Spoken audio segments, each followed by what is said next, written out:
자, 안녕하세요. 우리 한국지리 친구들. 반갑습니다. 선생님은 김종원 선생님입니다. 선생님이 이제 곧 있으면 아이가 나와요. 그래서 한동안 선생님이 학교를 나가기 어렵기 때문에 이렇게 영상으로 여러분들과 만나도록 하겠습니다. 당분간은. 자, 선생님이 학교에 나오지 않더라도 한국지리 공부 열심히 하도록 합시다. 그리고 아기가 잘 나올 수 있도록 여러분들도 많이 응원해 주세요. 자, 그러면 진도 나가 보도록 하겠습니다. 자, 먼저 오늘 30차시, 자, 가로 1번부터 볼까요? 자, 우리나라의 산업 구조 변화인데, 자, 여기서 산업 구조라는 말이 등장하죠. 자, 산업 구조라는 말은 무슨 말이냐? 우리나라에 존재하는 모든 산업의 형태를 크게 세 가지로 구분한 거라고 생각을 하시면 됩니다. 선생님이 수업 시간에 강조한 1차 산업, 그리고 2차 산업, 그리고 3차 산업. 이렇게 세 가지로 우리나라의 산업 형태를 나눈 것을 산업 구조라고 생각을 하시면 됩니다. 자, 그러면 우리나라는 어떻게 이 산업 구조가 변화해 왔느냐?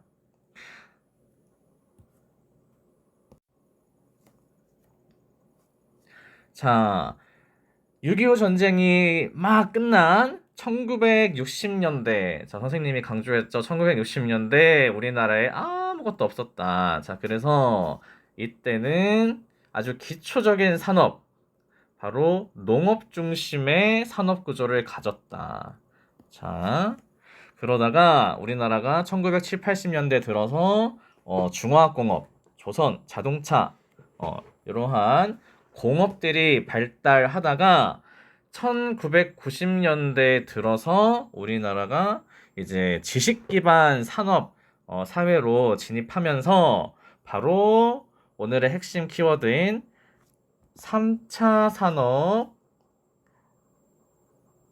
위주의 산업 형태를 갖춰가기 시작했다. 그래서 우리나라는 현재 3차 산업 종사자 비율이 크게 증가한 사회라고 생각을 하시면 됩니다.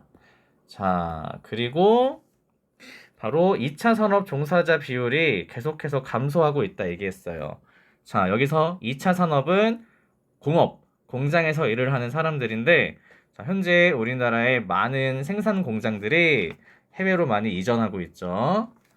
인건비를 절감시키기 위해서. 자, 그래서 이렇게 2차 산업의 종사자 비율이 점점 감소하는 현상, 바로 탈공업화 사회가 나타나고 있다라고 선생님이 이야기를 했었습니다. 자, 그래서 이번 시간에는 그렇다면 지역별로 현재 우리나라의 산업 구조의 특징은 무엇이냐를 한번 보도록 하겠습니다. 자, 여기 시도별 산업 구조 밑줄 치시고, 자, 우리나라 17개 시도의 산업 구조는 어떻게 알 수가 있느냐? 아하, 1차, 2차, 3차 산업의 취업자 수 비율로 파악할 수 있다. 뭐 예를 들면 1차 산업 취업자 수가 많으면 그 지역은 1차 산업이 좀 발달한 곳이고, 또 예를 들어서 어떤 지역은 3차 산업 취업자 수 비율이 높네? 그러면 그 지역은 굉장히 서비스업이 발달한 도시라고 생각을 하면 되겠죠. 자, 그래서 일단 두 번째 보면은 지역 내 총생산이라고 하는 개념이 나옵니다. 자, 지역 내 총생산, 이게 무슨 말이냐면은 어떤 지역에 1차, 2차, 3차 산업의 모든 생산액을 합친 걸 지역 내 총생산이라고 생각하시면 되겠습니다. 자, 그래서 한마디로 그 지역의 경제 규모라고 할 수 있겠죠. 자, 그렇다면 당연히 지역 내 총생산액이 많은 곳은 어떤 곳일까요?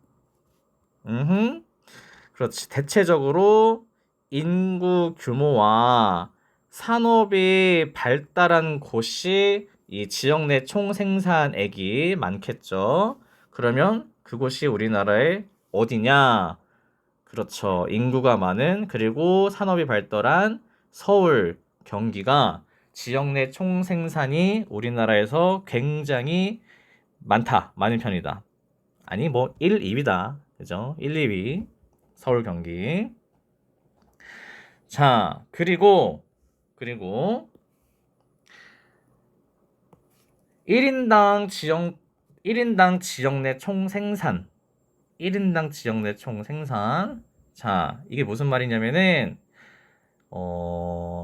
지역 내 총 생산액을 n분의 1 한 거야. 뭘로? 그 지역의 인구수로. 이를 1인당 지역 내 총 생산액이라고 합니다. 자, 그러면 이 1인당 지역 내 총 생산액이 많은 지역은 어떤 곳이냐? 지역 내 총 생산액이 많으면서 상대적으로 인구는 좀 적은 곳이 아무래도 이 수치가 높게 나오겠네. 그러면 그러한 곳이 우리나라의 어떤 곳이냐? 바로 울산이라고 하는 지역입니다. 울산 우리나라의 최대 공업 도시죠. 자동차, 석유화학, 그리고 조선업으로 발달한. 그런데 서울, 경기 같은 경우는 각각 인구가 대략 한 1000만 명 정도 되지만 울산은 약 100만 명밖에 안 돼요. 자, 그래서 인구수는 좀 적지만 지역 내 총생산액이 많기 때문에 우리나라의 1인당 지역 내 총생산 1위 바로 울산입니다. 참고로 우리 2위 여수가 바로 우리 2위입니다. 이 수치에서. 자, 자부심을 가지고 아래로 내려가겠습니다. 자, 언제나 자료 분석은 별표를 하시고. 자, 자료 분석 내용이 무엇이냐? 아하, 자, 왼쪽 그래프부터 먼저 보도록 하겠습니다. 자, 시기별로 우리나라의 산업별 취업자 수 비율 변화를 나타낸 그래프입니다. 자, 그래서 가장 검정색이 1차 산업, 그리고 회색이 2차 산업, 그리고 하얀색이 3차 산업을 나타낸 것이고요. 자, 왼쪽부터 1970년부터 현재 2021년까지 비율을 나타낸 것입니다. 자, 여기서 핵심은 바로 이거죠. 1차 산업의 지금 비율이 점점 어떻게 되고 있죠? 1970년대부터 감소하고 있다. 1차 산업. 자, 그리고 3차 산업의 비율은 점점점 증가하고 있다. 이것이 가장 두드러지는 특징이겠네요. 그죠? 자, 그래서 이 그래프를 보고 우리가 알 수 있는 점은 무엇이냐? 선생님 메모 공간에 적어 볼게요. 왼쪽 그래프 특징. 자, 1차 산업 비율이 줄어들고 3차 산업 비율이 증가해요. 즉 산업의 고도화 현상이 두드러지게 나타나고 있다. 그렇죠? 점점 부가가치가 큰 산업 위주 형태로 돌아가고 있다. 자, 두 번째. 2차 산업을 한번 봐볼까요? 2차 산업을 봐보면 1990년대까지는 이 비율이 점점점 증가했죠. 그런데 90년대 이후로 살짝 감소하고 있죠. 자, 이 현상 뭐라고 얘기했습니까? 우리나라의 공장들이 90년대 이후로 해외로 계속 이전하고 있다. 아하, 바로 탈공업화 현상이 현재 나타나고 있는 것이 두 번째 특징. 자, 그리고 세 번째.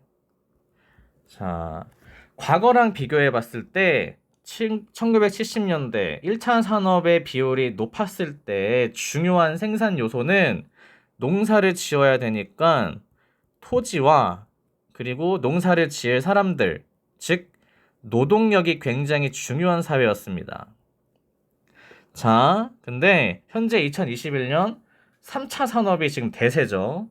자, 3차 산업에서 중요한 게 무엇일까요?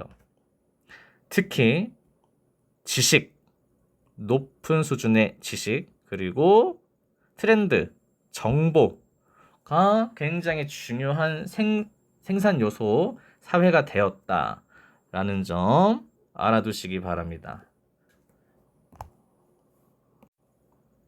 자, 그러면 우리 오른쪽 그래프 한번 보도록 하겠습니다. 좀만 지워볼게요.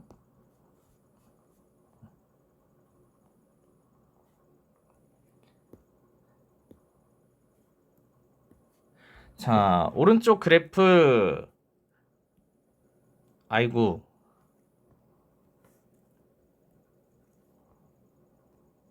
자, 오른쪽 그래프 제목이 무엇이냐면 우리나라 17개 시도별 산업 구조와 지역 내 총 생산액을 나타낸 그래프입니다. 아하, 그러면 이 그래프로 알 수 있는 점은 무엇이냐면 17개 시도마다 지역마다 1차 그리고 2차 그리고 3차 산업 취업자 수의 비율을 알 수 있으니까 그 해당 지역이 몇 차 산업을 많이 하고 있는지를 알 수 있겠죠. 자, 그리고 그에 따라서 그 지역의 지역성도 어느 정도 유추가 가능하다. 그리고 지금 이 그래프가 이 원 그래프가 많이 보이죠? 이 원 그래프는 바로 지역 내 총 생산 1차, 2차, 3차 산업의 생산액을 나타낸 그래프. 당연히 이 동그라미가 크면 클수록 생산액이 많다라는 걸 알 수가 있겠죠. 자, 이런 그래프가 등장하면 언제나 선생님이 강조하는 가장 특징적인 친구들부터 한번 찾아보자고. 자, 먼저 제주도 한번 보도록 하겠습니다. 제주. 자, 옆에다가 한번 적어보고 제주.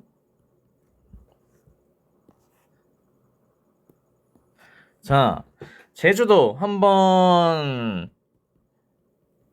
산업구조의 특징을 한번 찾아보자고. 자, 먼저 Y축이 1차 산업 취업자 수의 비율을 나타낸 것입니다. 제주도. 자, 그러면 대략 제주가 여기 위치하고 있다면 요 선에 해당되고 대략 제주는 1차 산업이 17% 정도 되겠네요.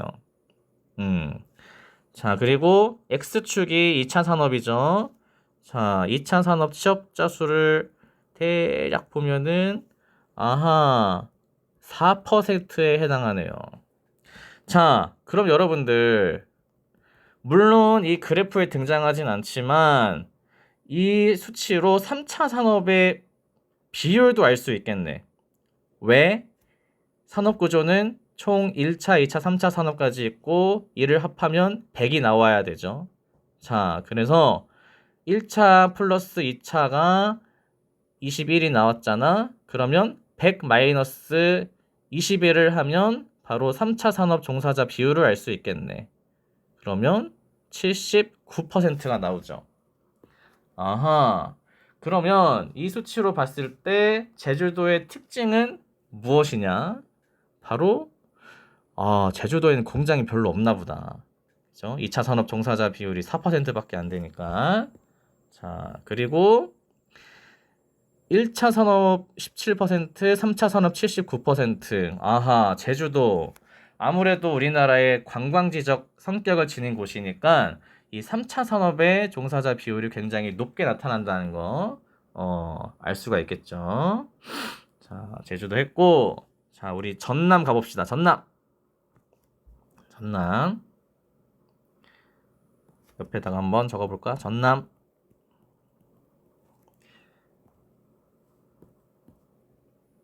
자, 1차 산업. 1차 산업 대략 보면은 여기에 해당하니까 한 22% 정도 되겠네요. 그리고 2차 산업은 대략 X축 10%에 해당되고 그러면 자연스럽게 3차 산업은 100 마이너스 32니까 68 정도 되겠네요. 자, 전남을 만약에 해석해 본다면 제주도랑 비교해 봤을 때 1차 산업 종사자 비율도 좀 더 많고 아, 2차 산업 종사자 비율도 좀 많고 1차 산업 종사자 비율도 좀 높네요. 아하. 전남은 우리 여수 그리고 광양에 큰 공업단지가 있기 때문에 이 2차 산업 종사자 비율이 좀 더 높게 나타나고, 그리고 전남은 아무래도 농촌이 많으니까 1차 산업 종사자 비율이 꽤 높게 나타나네요. 자, 마지막으로 울산 한번 가봅시다. 울산. 자, 울산.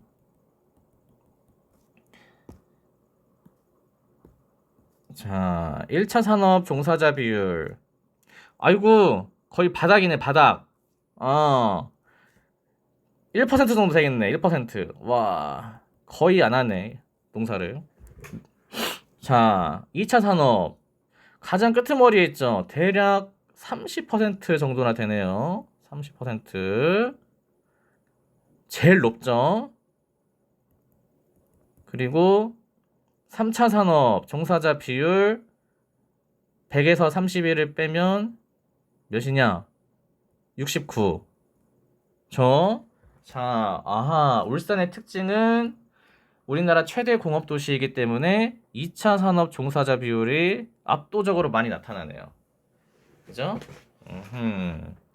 자, 이렇게 산업별 취업자 수 비율을 보면은 그 지역의 지역성이 나타난다. 자, 이 그래프에서 유난히 이 원 그래프의 규모가 큰 친구들이 있죠. 바로 서울, 아따야 생산액 많고, 그리고 경기, 그죠? 얘네들 우리나라의 탑2입니다. 근데 얘네들의 특징이 무엇이냐? 1차 산업 종사자 비율은 거의 바닥이고, 2차 산업 종사자 비율 10%, 대략 20%라면은 이 서울과 경기의 3차 산업 비율은 대략 80에서 90 정도 된다라는 것. 이 말은 아하, 서울, 경기 대부분의 종사자들은 3차 산업에 종사하고 있다라는 점. 자, 이거 특징 잘 알아두시기 바랍니다.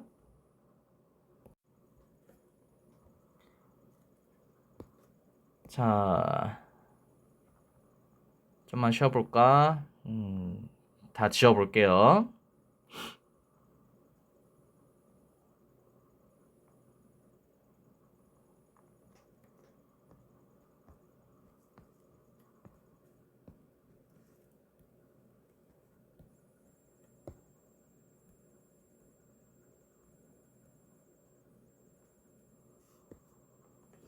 자, 가로 3번으로 한번 가보도록 하겠습니다. 자, 우리나라가 지금 서비스 산업 중심 사회라고 이야기를 했죠. 자, 그래서 이 서비스업에 대해서 조금 더 구체적으로 한번 보도록 하겠습니다. 자, 서비스 산업 일단 두 개의 서비스업으로 분류를 해볼 수 있습니다. 자, 어떻게? 먼저 생산자 서비스업과 소비자 서비스업으로 구분을 해볼 수가 있어요. 그러면 이 서비스업을 나누는 기준이 무엇이냐면은 바로 이겁니다. 말 그대로 생산자 서비스업은 생산을 하는 자들을 위해 지원하는 서비스업이라고 생각하시면 됩니다.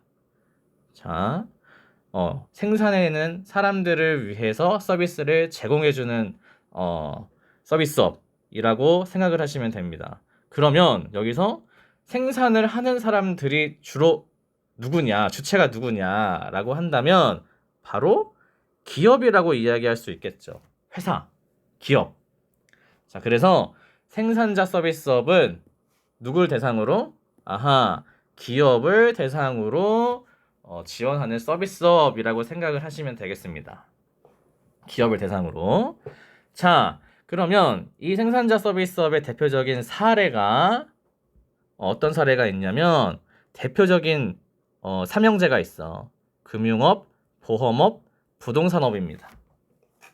자, 금융업, 보험업, 부동산업 물론 개인을 대상으로도 하는 서비스업들이죠. 하지만 돈이 되는 건 개인이 아니라 기업을 지원했을 때 큰 돈을 벌 수 있기 때문에 생산자 서비스업에 얘네 세 가지가 대표적인 친구들이고, 자, 얘네들 한번 영어로 적어 본다면 금융업은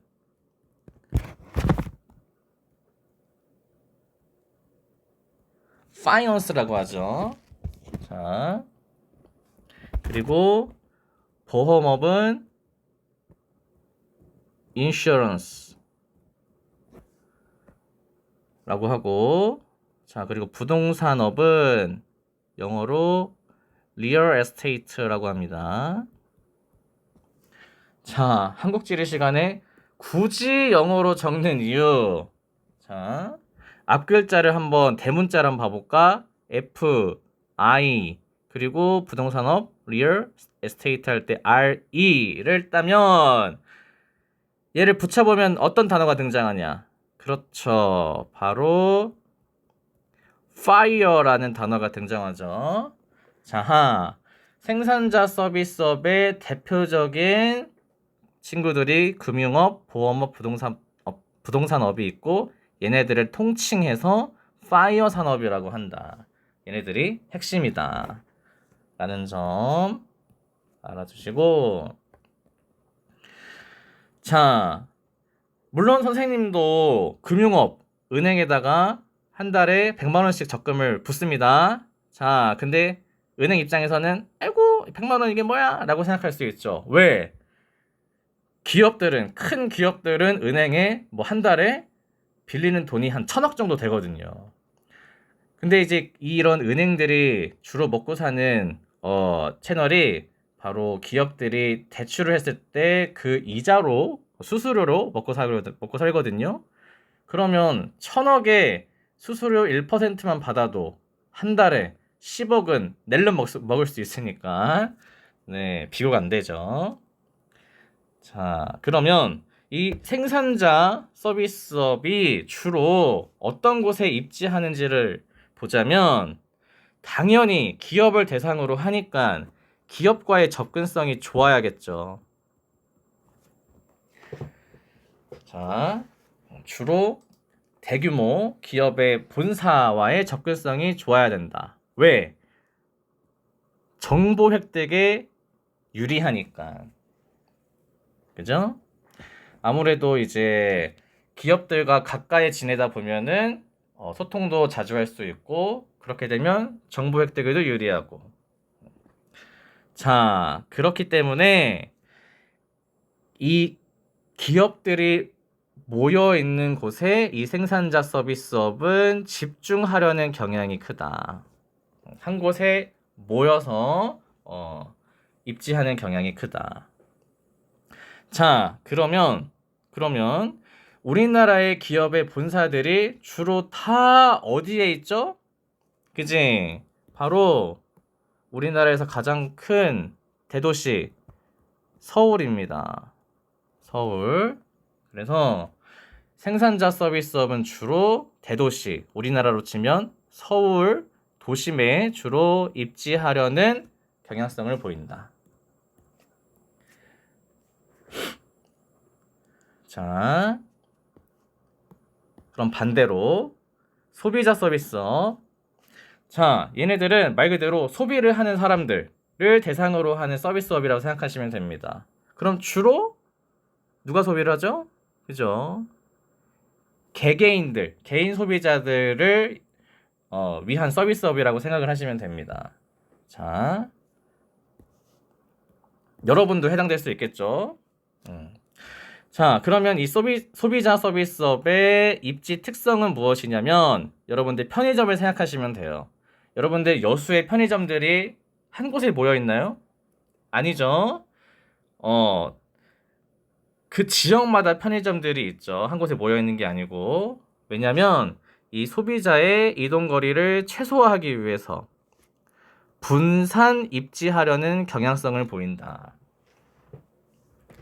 자, 생산자 서비스업이랑 완전히 다르죠. 생산자 서비스업은 집중해서 입지하려고 하는 경향을 보이고 소비자 서비스업은 예를 들면 편의점처럼 최대한 넓은 지역에 분산 입지하려는 경향이 크다.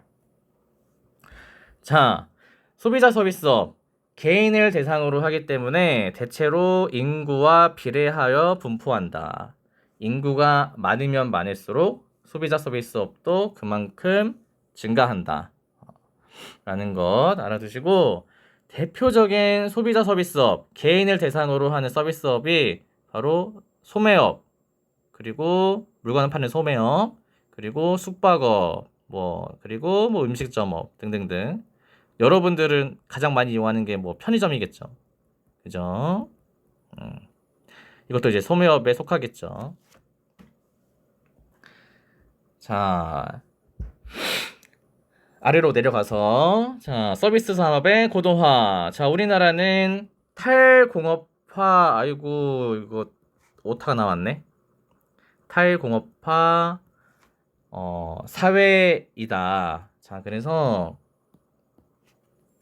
다른 산업으로의 파급 효과가 생산자 서비스업이 굉장히 큽니다. 소비자 서비스업에 비해서. 자, 그래서 이제 선진국으로 가면 갈수록 이 생산자 서비스업의 비율이 증가하기 마련입니다. 자, 그리고 두 번째 특징. 자, 서비스업의 최근 외부화 경향이 강화되고 있다. 자, 조금 어려운 말이 등장하죠.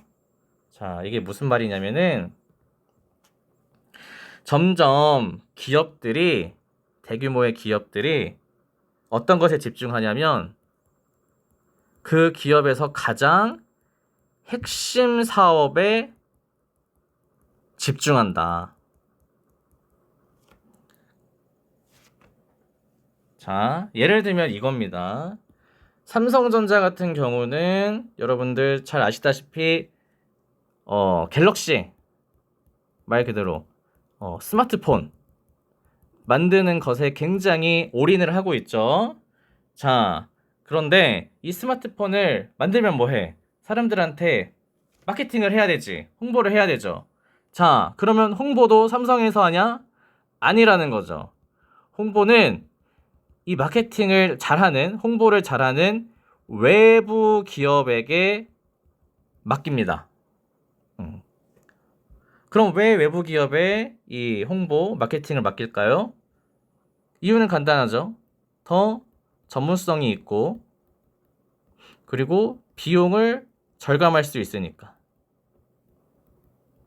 한 기업에서 이것저것 하다 보면은 그 기업이 망할 가능성도 굉장히 큽니다. 그래서 핵심 사업에 집중하고 그렇지 않은 것들은 외부 기업에게 맡긴다. 이를 서비스업의 외부화라고 합니다.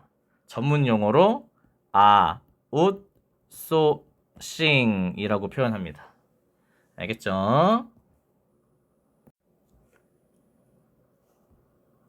자, 마지막 그래프 하나 봅시다.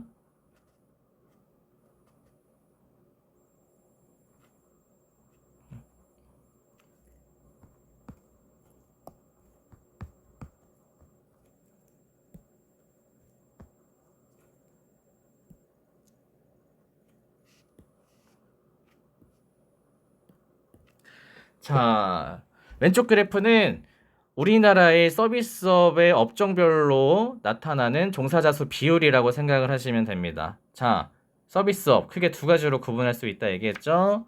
자, 바로 일단은 기업을 대상으로 하는 서비스업.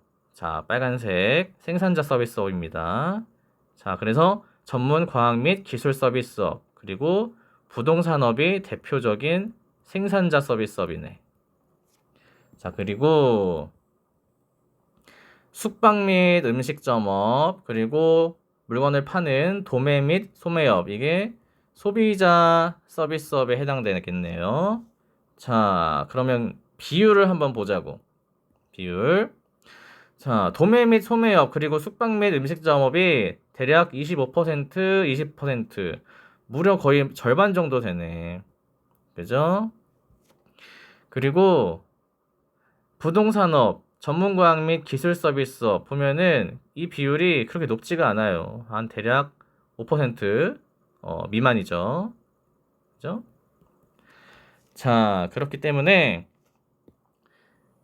두 서비스업 비교를 하면은 소비자 서비스업 같은 경우는 생산자 서비스업에 비해서 종사자 수 비율이 굉장히 높다. 규모가 많다.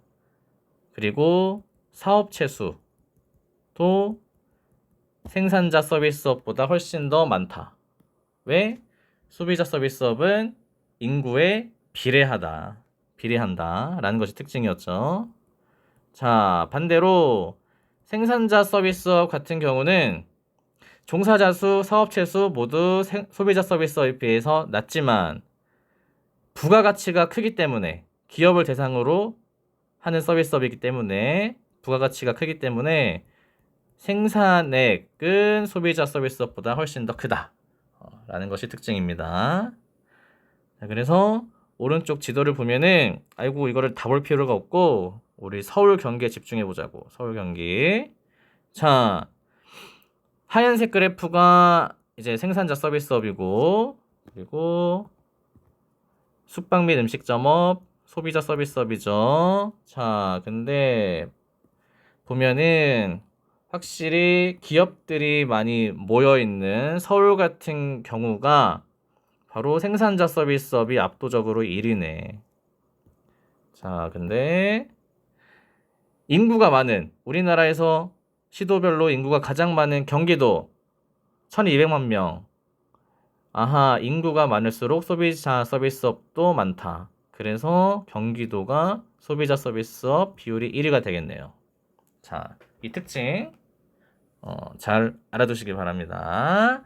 자, 오케이. 자, 30차시 진도 다 나갔네요. 어려운 환경 속에서도 열심히 공부하느라 고생했고 다음 시간에 31차시에서 만나도록 하겠습니다. 모두 고생했습니다.